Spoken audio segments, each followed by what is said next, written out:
Today we're taking a deep dive into all things EQ. Is it possible to over EQ or use too much? Is using too many filters going to ruin my phase response? What types of problems are best solved with EQ and what others are solved with other tool sets like using time offsets or maybe repositioning speakers? Or is it something I can actually do anything about? Is it just the acoustics of the room? We're going to be stepping through all that, and one of the most exciting things I'm going to be sharing is a brilliant workflow from Pat Brown. He likens using EQ to like an artist approaching a canvas with a broad stroke brush, then gradually getting a narrower in scope. I'm excited to share his methodology and approach with you today. We're going to be covering articles, some of my own resources. Those are going to all be available at the link below. But after this, I hope you understand EQ, its role in our tool belt as systems engineers, how we can relate it back to our design, and when to not be afraid to use it. All right, let's jump right in. Here's our agenda for today. First up, what is EQ for? I like to have a good grasp over the problems that are in front of us before we start trying to reach for tools, because if someone's having heart surgery, you don't need a chainsaw, right? You need a finely tuned scalpel, right? So we need to have a tool that's appropriate for the job, and understanding EQ will help us know if it is a good tool for how we want to use it as system engineers to make our system sound its best. Second is how can we use system EQ effectively and responsibly, and then also efficiently, I might add. How can we do this quickly? Because time is usually of the essence, especially when you are on show site. And lastly, the "but what about" section. So this is makes me think about long Reddit threads where people are proliferating things about certain tools that they've just heard and just gets passed on. So I just want to talk about the phase boogeyman. How much is phase actually affected by EQ? And the question, can I use EQ for X? And so is this a good solve for a particular problem? And most of the problems where people are asking, can I use EQ for this? It's usually in regards to acoustic phenomena. So we're going to talk about 4 or 5 different use cases for acoustic phenomena you're going to run into in the field with your rigs and see if EQ is a good fit for that. All right. First up, what is EQ for and what problem does it help us solve? At the end of the day, EQ can help us balance things. So EQ is to equalize or to make equal. So we want to do that across our frequency spectrum with a speaker. A speaker, we've, getting our order at Whataburger, and so as order number 3 is ready, it's over this tiny little speaker, it's a small bandwidth, and that's not really good for our concerts, right? We want to have equal opportunity for all frequencies to exit our speakers within a certain tolerance, so that's what we want to do. We're used to using this tool EQ on our consoles, so we're adjusting the tonality of a vocal. If someone's really close to a vocal microphone, there's a lot of low and low-mid buildup due to proximity effect. It's common to use a low shelf to bring that down. Maybe the vocal's a little bit harsh, so we take out some 3K. So we're very comfortable with thinking about EQ and have no problem making pretty judicious moves on individual channels, but for some reason, we find it a little bit harder to be that aggressive if we need to on systems. So I want to unpack that a little bit because EQ is a really powerful tool to make sure our systems can sound great, but it should be one of the very last tools that we reach for. So we need to put it in its place. Because at the end of the day, if we're EQing, actually mixing through a system that has these sunglasses on, everything looks a color that it's not. So we want to help clean the lens by having a balanced tonality. Well, what is balanced in a live environment? What does sound good? That means we have to define a target. So you've probably heard me talk about target traces that I use, or some people like to get their systems flat or whatever. This is the system target trace that I like to use that was developed by Michael Lawrence, and he was generous enough to share it with me for my system. So the flat point, or the unity point, is right here at 1K, and we see a trend basically from 300 hertz all the way down here to about 63. That's a plus 15 dB rise. And then we see about a dB&a drop down here to about 12K, and then a pretty sharp roll off here after that. To me, on most systems and in musical context, and even in some corporate contexts, this sounds good. If I'm playing a reference track through it, it sounds full but not too boomy. The subs aren't crazy. And again, I know looking at this, 15 dB feels like a lot, but a live environment is going to translate sound, and we want a different visceral experience than we do in the studio. Whereas my studio monitors are completely flat, but it's a different translation So even a good studio mix that I do in here to put on a live system, I still want this type of tilt in my PAs. Again, there's a lot of variables about the tonality of the boxes, the acoustics, what trim night do you have, they all play into it. But in general, I really like this curve in this tonality. So my job as a systems engineer is to place measurement microphones out to get data from different parts of a room. So I usually run 4 microphones. And let's say, for instance, I was in this room, and I have a main speaker that I don't have quite pictured here that's up here. That's responsible for covering this middle section. So it's here and it's pointed, and there's also a little delay speaker up here that's covering the very back. It's my job to make sure that everyone in this section, and then therefore every part of the audience, because I have different speakers covering different areas, has a similar experience within a certain tolerance. So I've done my job well if my traces look something like this or close to it. So it's impossible for me to get everything all tracking exactly along that line with no deviations, but I've learned to live with a certain amount of tolerance. So this is actually grabbed from a different system, but it gets pretty close to my target curve. In this particular system, I didn't have the subs or low end quite as much, but we can see from these 3 different mic positions that everything is tracking along. So this is balanced tonality throughout the audience, and this is what I want. And so this is after a complete optimization of selecting the PA, placing it, making sure the aim is good, the levels are good, matching zones, and then applying EQ. But EQ, although it's a powerful tool, you don't always need that much of it. So here's a system I helped design with JBL's new SRX 906 boxes for a church, and they're getting that in the air. And this was it before any EQ. And this is a similar approach. They had a microphone basically right here in the front row, middle, rear, and then front row, middle, rear, and it was just the line array, and it was my client on site took these measurements, and this is before we did anything to it. So this is all within a plus or minus 3 dB span across the entire frequency spectrum without any EQ. So although EQ to some folks seems like the magic sauce or what we get to do as system engineers, it is the very last thing we touch. But it's an important tool because I still would balance the tonality of the system, use a low shelf to bring out some of this so I don't have as much of a rise. And again, that's really fine tuning to taste. But what I can see from taking those 6 measurements and looking at the macro changes is I really don't need to do individual moves very much on these boxes. This is a macro change to get this array to have the tonality that I desire. All right. So how can we use EQ efficiently and responsibly? Might have seen in a previous video, I've talked about the whack-a-mole approach. Some engineers, including myself in the past, have used is we see a trace, we think like, okay, here's a dip, here's a dip, here's a dip, here's a dip, there's a peak, there's a peak, there's a peak, there's a peak. Use the inverse EQ and hammer it into submission. But we can see the red line here in SMART is my coherence. This shows me the accuracy of my data relevant to my reference. So if I'm seeing all these dips in coherence as well as a dip in frequency response, there's something else at play. This is not the original response of the speaker, if you will. There's something else. There's noise in the data that's causing these cancellations. And so if we look at this, the same trace and overlay me moving the microphone just a little bit off axis, this is what we see. We see a drastically different low end experience. We see the low mids are different and there's more of a top end drop off. I think this one was actually moving it farther back in the room. So that's what's going on here, but I need to look at the overall trends. And so I'm looking like, hey, the biggest significance is I lost some top end and I lost some very bottom end. Mids are looking the same. So I would use EQ on the system. If it's a line array, I can do things individually with the high frequencies of each element. If it's just a point source, maybe I could fine tune the aiming. So this looks like I would immediately start reaching for EQ, but I can't do anything with a point source to make it different across its coverage area. I can only process its input and that's it. So I need to be looking for trends as a system engineer as I think about using EQ, which brings us to my point that speaker equalization is not the same thing as system equalization. So what's the difference here?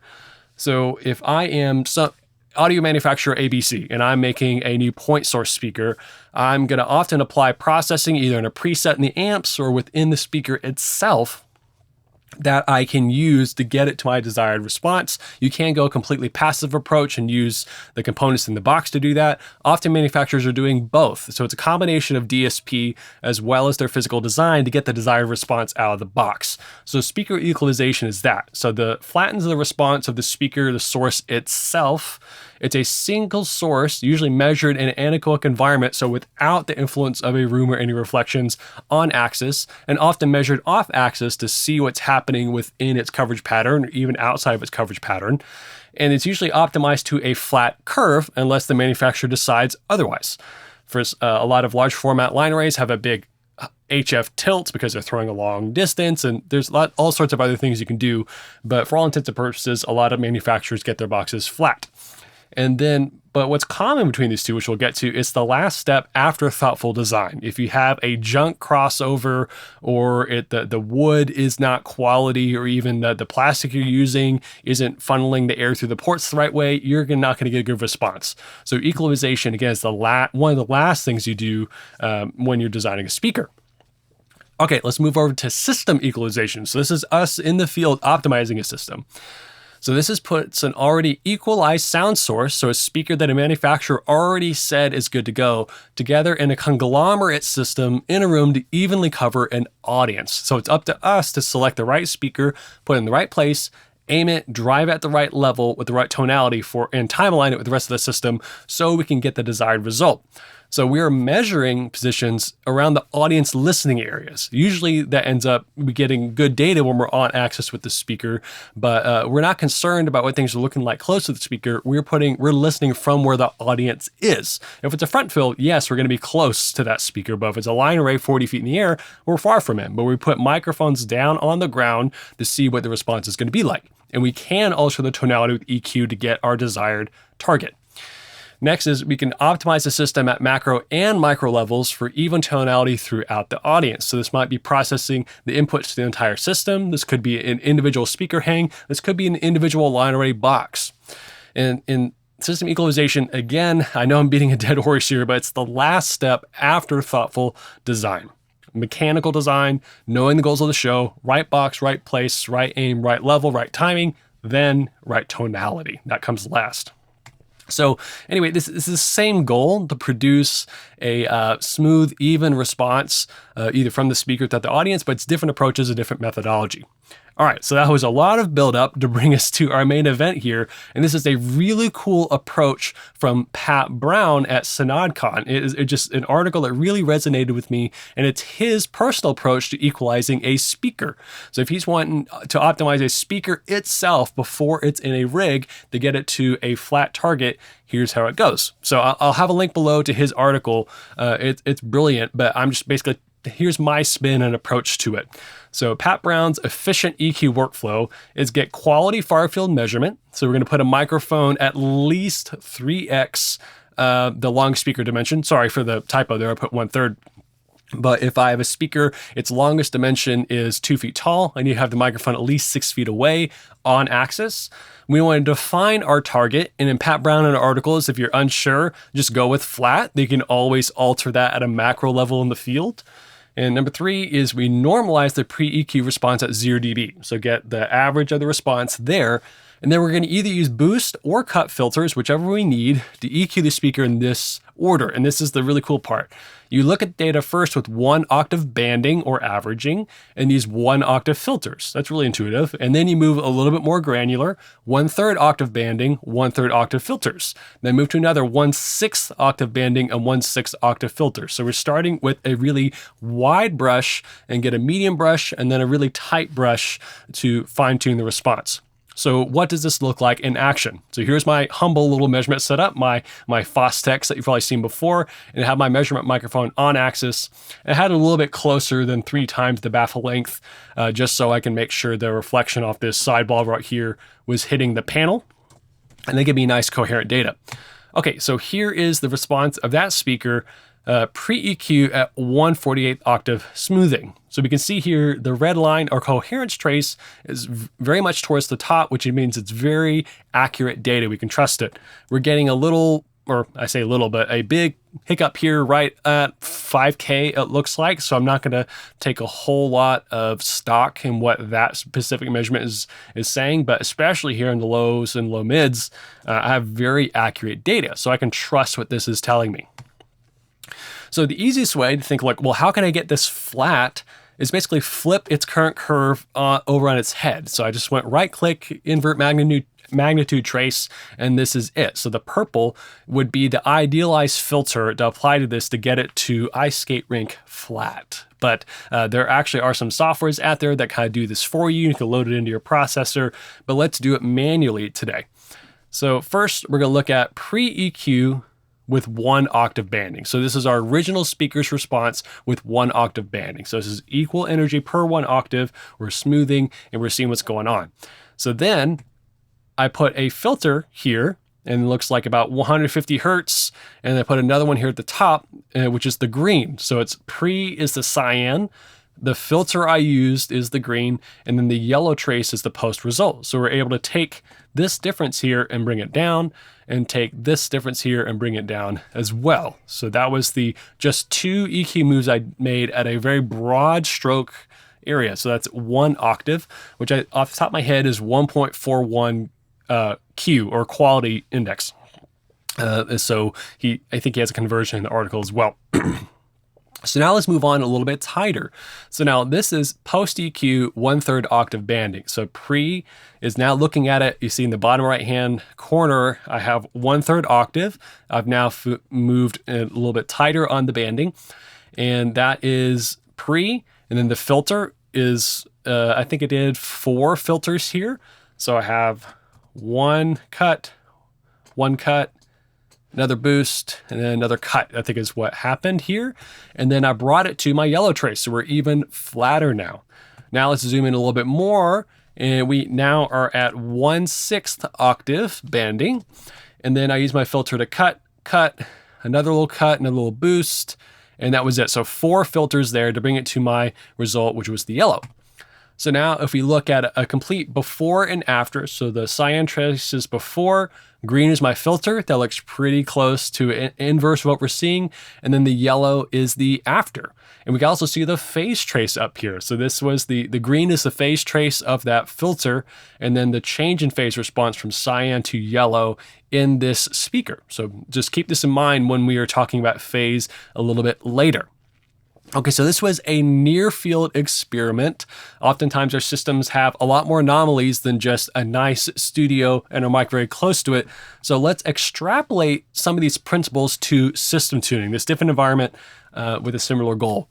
But what I took away is using broad strokes where we need it. So if we go here to that system response where we looked at, out of those 6 measurements, they're all tracking similarly, which means the design is working, yay. And then we would just need a low shelf across the entire thing to maybe bend down the response to our target or whatever target their system desired. And then I'd maybe look at a little bit more micro level of these 2 particular boxes in the line array. Maybe we can shade down the high frequencies there. But that is a broad brush. I'm not getting in and trying to get every single little micro thing here, because there's more anomalies that happen when you're in a room than you are in the near field. So if we can extrapolate these principles to our second point, we can focus on commonalities between mic positions. Again, here, all 6 of these have a common data they're showing me, so I can trust it. So if I hyper-focus on a single trace and try to make it really flat or get it to my target, am I making decisions that are sacrificing the response for other people in the audience? Because again, if I hyper-focused on these little peaks here on this burnt orange trace and did that, I actually don't have them here on that greenish yellow trace. And same thing here. Those peaks are not, that's actually a dip right here, right? And so I need to look at the whole, and I can't miss the forest for the trees, right? So zooming out a little bit. So I know we just spent here putting a lot of little tiny filter cuts here, but this is optimizing for the speaker itself. But it's just a small sample size. We're only doing it for the speaker. But we need to zoom out, collect a lot of data across our audience and know what is my system doing across the entire space, work broadly. And then if I see the same thing everywhere, then that gives me credence to be like, well, if I make this, it's going to benefit a lot of people.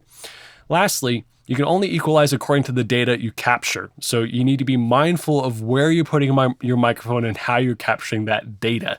So often that is on axis with the speaker. You're driving it at a appropriate level for the room or to get above the noise floor. You have good gain structure. All these things play into getting quality data and then knowing how to read it. So this is from Open Sound Meter because that's what the client I had sent me as far as the data, but it's going to look different here than versus Smart versus Reader, whatever software you're using. I know just from looking at the trace itself, is there a lot of noise? Am I seeing reflections? And we're actually going to practice seeing one of those a little bit later. But we just need to take the entire process of the room, multiple speakers, reflections when we're looking at data. But we can train and get used to seeing data in the near field. So this is really great to get a single speaker and a microphone of your own and practice here so you can start reading data that's very clear. And then when you're out in the field, when it's a little bit more fuzzy, you can start to see the commonalities and not be bothered by things looking a lot messier. All right, so this is our last fun section, the but what about section. So let's first tackle this, the phase boogeyman. So won't EQ change my phase response? Yes. Will it destroy your life? No. A lot of folks, and I was too for a while, just really scared of this topic of phase until I really started to wrap my head around it, if you will. And a phase change, it's inextricably linked to a change in magnitude in EQ. So we have in our processors, unless specified otherwise, minimum phase filters or IIR filters. And there's also FIR filters, which we'll talk about very briefly a little bit later. So this is from the Rational Acoustics Sound Smart Operator Fundamentals online session. For a given magnitude response, there is a minimum amount of phase shift, aka time distortion, that must be incurred to get there. So let's dive in a little bit here. So this is a minimum phase plus 6 dB high shelf at 4K. I got this snapshot from Myers Compass software. So I can see in the orange right here, I see the magnitude response. So if I were to see the EQ graph, if you will, colloquially, it's plus 6 dB. But I also see this white line, and at its peak, aka it's the biggest rate of change in the EQ, I see here it peaks at plus 30 degrees of phase change. All right, so that means it changed 30 degrees of it was shifted in its cycle in relationship to the other frequencies at here. So this is, again, it's plotting this over frequency. So it's not a constant phase shift. We just see our max phase shift here at about 5K at plus 30 degrees. So 30 degrees of positive phase shift. So what if I flip this over? What if I do a minus 6 dB high shelf at 4K? We see its inverse. It's twinned right here. So we did minus 6 dB, and now we have minus 30 degrees of phase change. So what you're seeing here is complementary EQ. So this is two 12 dB boost with just a normal bell shape at 1K. And we're just, again, they're mirror images. We see the phase responses are these twins here. And if we sum them together, we get this blue line here in the middle. I know it's a little bit hard to see, but their phase goes right back to 0, and their magnitude response is also 0. It's just lined up with here in the middle. As if I have two filters fighting each other, they basically come at a stalemate and nothing changes. So that's called complementary EQ. This is one of the biggest and coolest things I learned in the Smart Operator Fundamentals online class. Complementary EQ not only applies to filters in and themselves, whether electronic or digital emulations of that, but also to physical phenomenon with speakers. And so by using complementary EQ, we often think of like these even tiny little EQ cuts. I would always thought and heard like, oh, don't use those because they sound unnatural. They're going to do weird things with the phase, but actually can correct some of the anomalies that are happening with the speaker. So I usually like working with very broad strokes first in general, even when I'm mixing, but just know that it's not going to ruin your mix if you use a small cut, if that's what you need. So some characteristics of minimum phase EQ is that equal and opposite EQ move, they have mirroring frequency response. All right, so they meet at a stalemate. And what's also great is we can calculate precisely how much phase shift will occur with any given EQ move. We can run calculation, a formula, and we can know, so it can be predictive. So if we're worried about two sources summing out of phase with each other, we can run that and see like, oh, it's only 20 degrees amount of phase offset or phase difference between the two. That's not going to be much of a phase offset. So let's not worry about it. Let's make sure the tonality is right, and then we can deal with the ramifications of the phase changes. And number three, EQ changes can actually help correct magnitude and phase response of a speaker. So I mentioned that earlier. They can work in tandem to make sure we have a more linear system in front of us. So it was pretty cool to see that even after all, these tiny little cuts all stacking up on the green trace in this change, we see that it actually pushed our cyan trace to something that slopes down right here, a little more linear rate. We don't have this way that's going down and back up again. It has a constant slope, which, I mean, can we actually hear that benefit in phase response? Probably not, since these are such small moves in the EQ. But I will say I can definitely hear the benefits gained from the tonality change if flat is what I desire in this particular speaker. So I think, yeah, almost, let's see, a 7 or 8 dB boost here at 120 or 150. That's going to be a real fat snare, but we don't have much bottom end to compare to it. So I think overall, this was a good move. So a little bit about FAR filters. I got this from Fulcrum Acoustics website. They make great speakers. They show you the pre-response of their speakers and all their spec sheets, and they show you after. So they're actually showing you before and after of their filtering. So this is probably a combination of IIR and FIR to actually just...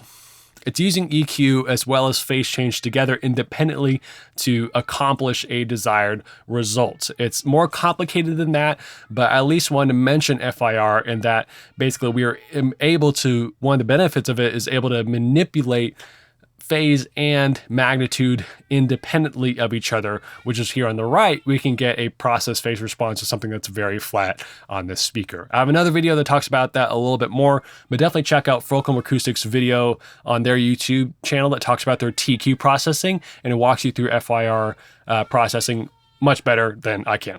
All right, let's move on to our last segment here. Can I use EQ to correct X? And in this case, multiple types of acoustical issues in my room. So let's go through them in order.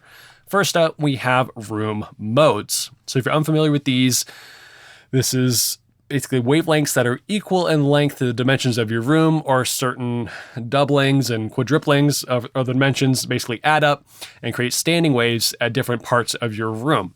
So if I'm sitting here in my studio, I only care about listening from this one specific spot. So I can use EQ to shape the tonality of my speakers to correct their response and also any room issues right here. But in a live environment, there's people listening all over the place. And by de facto, room modes change over the listening space. So if I am picking up one of those, I would say, no, EQ is not the right tool to solve that. Because again, if we move the measurement microphone 1 or 2 feet, it's going to be different somewhere else. So room modes, not a good candidate for EQ in live situations. In studios, sure, within a certain limit, I would say. Next is a low-mid room buildup. And so what is this? So right here, I have a speaker I took the GLL file of and then took the direct trace, and this is measured in the near field in an anechoic chamber. So this is a very clean capture of the speaker, and this is the same speaker at the same distance in a room, in an auditorium.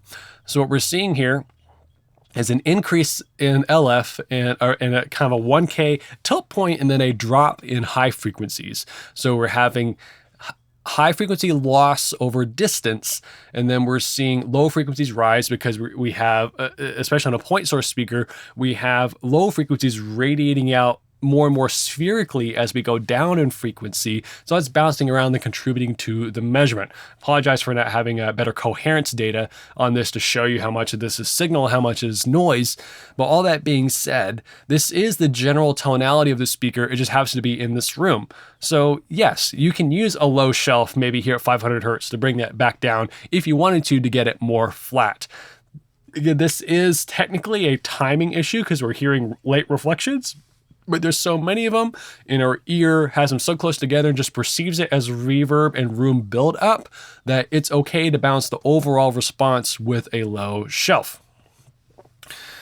Or a high shelf for that matter, for throwing long distances.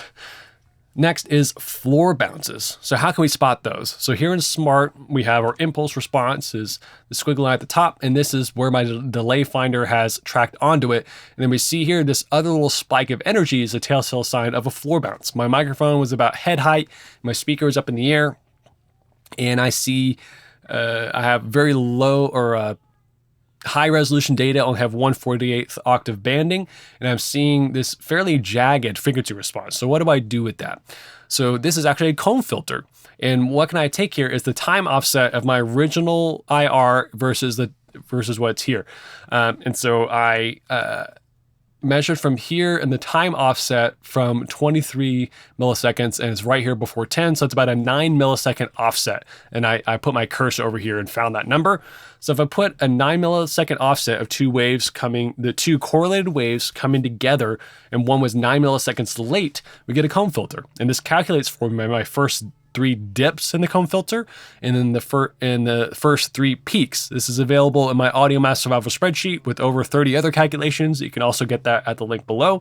And if I look here, is this true in nature? So I can see here, these are the expected first 3 dips. That's 56 hertz, that's 167, and that's 278. And then it has the first 3 peaks. So 111, 222, and 333. They are all there. So it's not bigger than this because the reflection is not equal in level. But if something is lower in level, it's going to have less ripple here.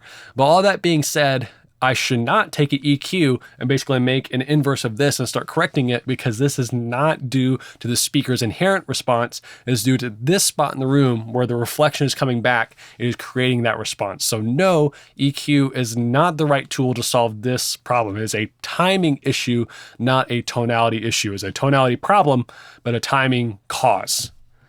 All right, SBIR, this is Speaker Boundary Interference Response. This is our last one and probably our fanciest, and this is where we will end. Here I am in Map XT.